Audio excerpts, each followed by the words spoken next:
Hi, I'm Dhera. Welcome back to my channel. Today I'm showing you how to make this super cute mini choco chip cookies. They come together so quickly, they are buttery, crisp and you won't be able to stop at one. So let's get started. We will start by taking room temperature butter. I'm using salted butter but you can also use the unsalted one. The butter should be soft enough for you to easily press it down with your finger. I like to take the butter out of the fridge 30 minutes before I start making the cookies. If you forgot to take the butter out beforehand, you can warm it up a bit before using. Add in castor sugar and brown sugar. Brown sugar is added for a caramelized flavor and color. If you don't have it, no worries, you can replace it with an equal amount of castor or powdered sugar.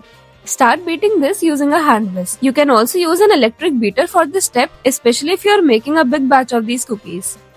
Beat this for 7 to 8 minutes or until the mixture gets light and pale. This step of beating the butter with the sugar is known as the creaming method. It is usually the first step of making cookies. Make sure to scrape the bowl a couple of times as you go so as to evenly cream everything. Now the mixture has gotten light and pale. Let's move on to the next step. Add in all-purpose flour or maida, baking powder and choco chips. I'm not adding any salt because I have used salted butter. If you are using unsalted butter, you can add half teaspoon of salt at this step. Combine everything using a spatula and start making a dough.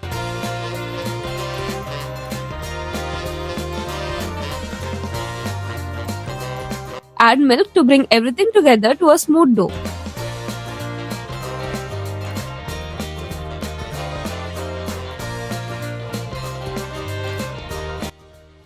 At this point, I like to ditch my spatula and use my hands to make a dough. It makes the process a lot easier. We are not supposed to knead a cookie dough, just mix until everything comes together and there is no visible dry flour. For shaping the dough into mini cookies, I am using a teaspoon for even measurement.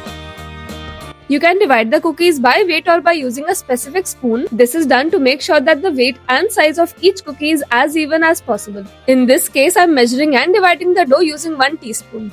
You can also divide them by weight. The weight of each mini cookie is about 5 grams. Scoop out the cookie dough using a measuring spoon as shown.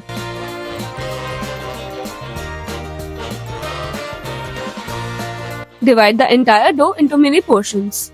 The reason we want the cookies to be divided evenly is that even cookies get baked at the same time in the oven, so you get uniform results for all the cookies. After dividing the entire cookie dough into mini portions, it's now time to shape them. Quickly roll them between your palms to make a ball.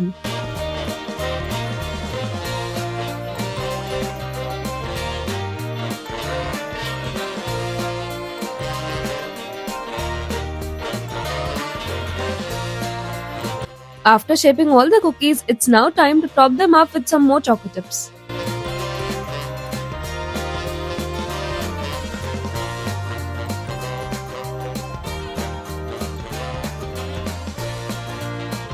Now it's time to chill the cookies. I know you hate this step because you have to wait a little longer to enjoy the cookies, but it's very important for the butter to set a little before baking. Chilling ensures a better structure and the cookies don't flatten while baking. Keep the cookies in the freezer for minimum 30 minutes. After chilling, take your oven tray. Black colored oven trays absorb more heat as compared to the silver ones, which results in excessive browning of the cookie base. To prevent this from happening, I like to line the oven tray with a layer of foil paper followed by a layer of baking paper. The cookies have all firmed up. Place them on the tray at a distance. Though these cookies won't spread a lot, but it's always a good practice to place them at a little distance. When the hot air circulates between the cookies, the edges turn golden brown and crispy. Preheat your oven at 165 degrees Celsius for 7 to 8 minutes. After preheating, bake for 10 to 12 minutes or until they turn golden brown. Now, one of the most important steps that most people miss out on is the correct cooling of these cookies. If you let them cool down on the oven tray, condensation will take place inside the cookies and the base might get soft. To avoid this, transfer the cookies onto a wire rack as soon as they are out of the oven. Be very careful at this step. The cookies are very hot and also make sure to not touch the oven tray directly. You can also use a scraper to pick up 4 to 5 cookies at a time. This is the correct way of cooling down cookies which have a crisp texture. Serve them with Nutella or eat them as is and I promise you won't be able to stop at one.